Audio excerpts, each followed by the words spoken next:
The music industry runs on coincidence disguised as fate. Sometimes a voice reaches exactly the person who needs to hear it at the precise moment they're searching for something they didn't know was missing. In early 2026, that voice belonged to Momo Boyd, a 27-year-old singer-songwriter from Detroit by way of New York, and the person listening was Kendrick Lamar's longtime creative director, Dave Free. Boyd had been performing her entire life. She wasn't chasing anything so much as she was honoring a family obligation. Her siblings were musicians, her parents recognized music as a language, and somewhere in that household, never explicitly stated, simply understood, was the expectation that she would sing. She did, with a smooth alto that moved through indie rock, folk, and R&B without belonging entirely to any of them. She sang in a family band called Infinity Song, a rarity in an era when most young musicians treat their siblings as competition rather than collaborators. For years, she built a quiet following. Her voice appeared on recordings. People who paid attention noticed her. Then she waited for the industry to catch up. Dave Free had been following her since 2022. The timing was deliberate but not rushed. He was watching, thinking, letting the thread remain loose. In November 2025, he attended one of her Infinity Song concerts in Los Angeles. They didn't speak. Another year passed in the background. What happens next is the kind of thing musicians dream about in the shower or while driving alone at night. The version of success that feels impossible until it suddenly isn't. In February 2026, Baby Keem released his second album, K$, a project that had been delayed for nearly 5 years.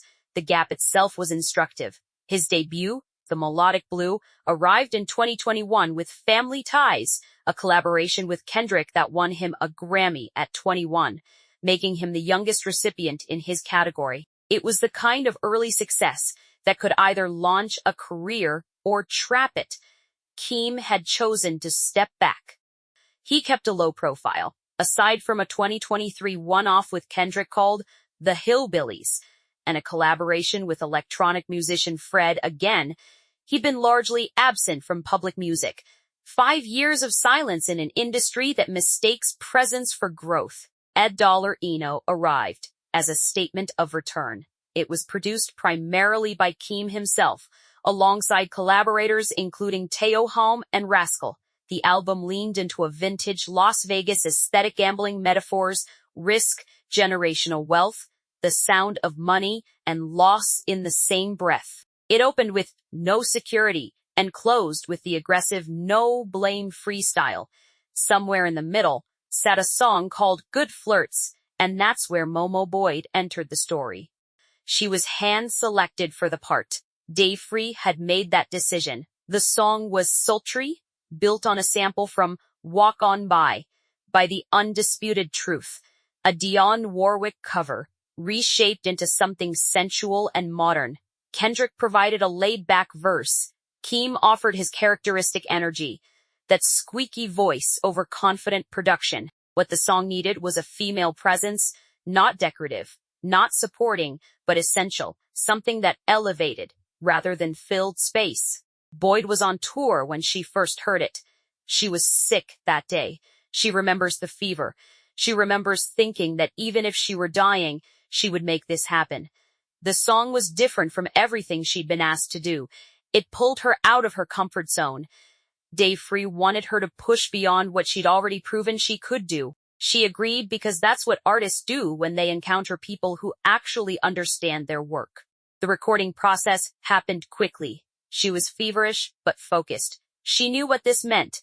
These opportunities don't circle back. You get one chance to deliver, one moment to walk away proud of yourself or haunted by what you left undone. She chose proud.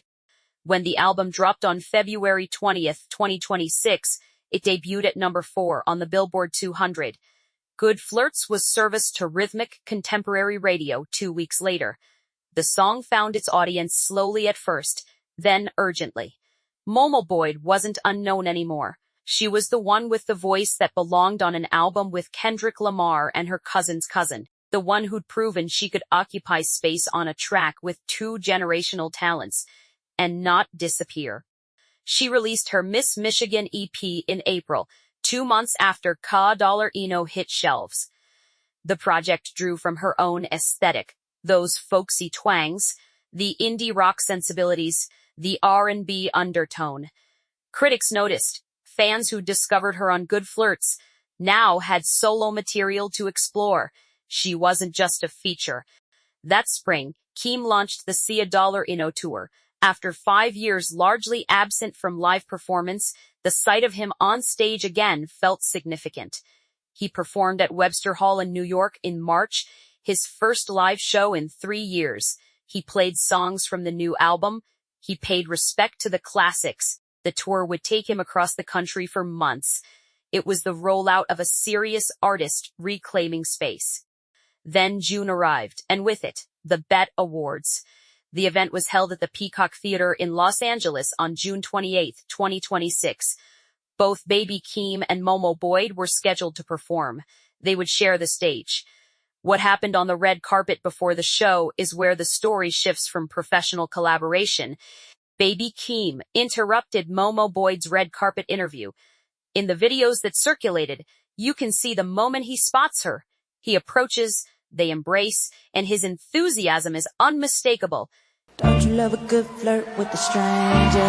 Don't you love letting out of the crowd? He seems genuinely excited to be in her presence.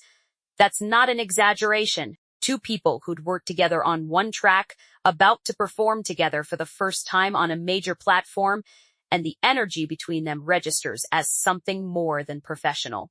On stage during their performance, that energy remained visible. Chemistry is not something you can manufacture for a camera.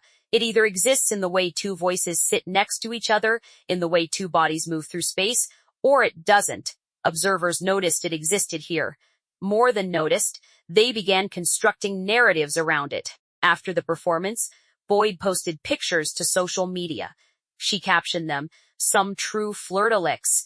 It was a playful reference to Good Flirts, a nod to the song title. It was also the kind of caption that, read by people who'd watched the red carpet interaction and the stage performance, began to suggest that maybe something was happening beyond the professional.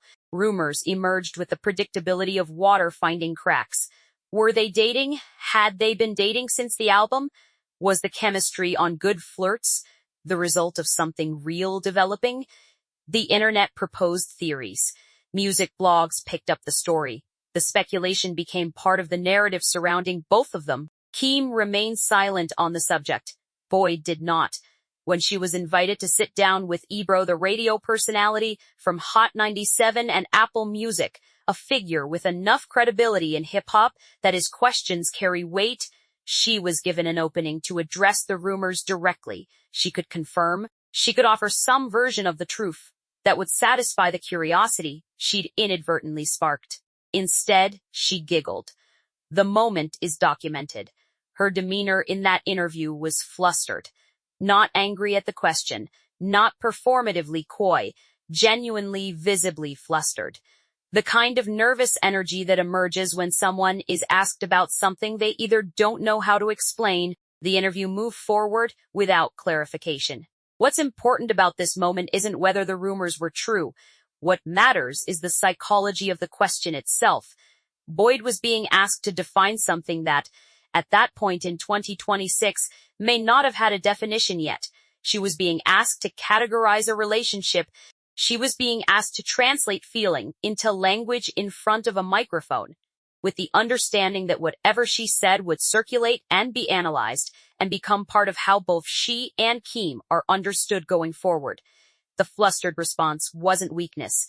It was honesty of a different kind. It acknowledged that not everything fits into the clean boxes that public discourse demands, that sometimes two people create something together that has its own energy, that sometimes a red carpet embrace means something you can't yet articulate, that sometimes the most genuine answer is the one that refuses the false clarity of certainty. By August 2026, when Hot New Hip Hop published their article about the interview, the rumors had already begun to settle. They'd served their purpose. The internet had moved on to other speculation. But the question had changed something. Boyd was no longer only the featured artist on Good Flirts. She was the woman with the chemistry. She was the one who got flustered when asked about baby Keem. She'd become part of his narrative in a way that transcended the music itself. This matters less because of what it means about either of them personally, and more because of what it reveals about how the industry consumes stories. A red carpet moment becomes proof. A flustered laugh becomes a confirmation that needs no words. The machinery of gossip isn't interested in precision. It's interested in momentum. For Boyd, this was the price of visibility. She'd worked toward this her entire life. Her voice was finally being heard by millions. But that visibility meant she was now subject to examination that extended beyond her music. Her collaborators became her potential partners. The boundary between artist and person, already thin in modern celebrity, collapsed completely. Keem, who'd built a career partly on stepping back, had watched from a position of relative quietude. He'd released an album. He'd gone on tour. He'd performed at an awards show. He'd moved forward with a kind of intentionality that had always characterized him. But in the space around him, narratives were developing without his input. That's also part of the cost of this work. You can't control how people read what you make.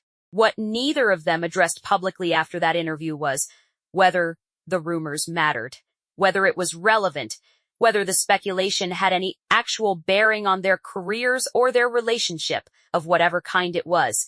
They simply moved forward. Boyd would continue building on the momentum that Good Flirts had created. Keem would finish out his tour, passed like most moments do in the entertainment cycle. Urgent one week, irrelevant the next. Potentially significant only if the parties involved decided to make it significant. But that interview, that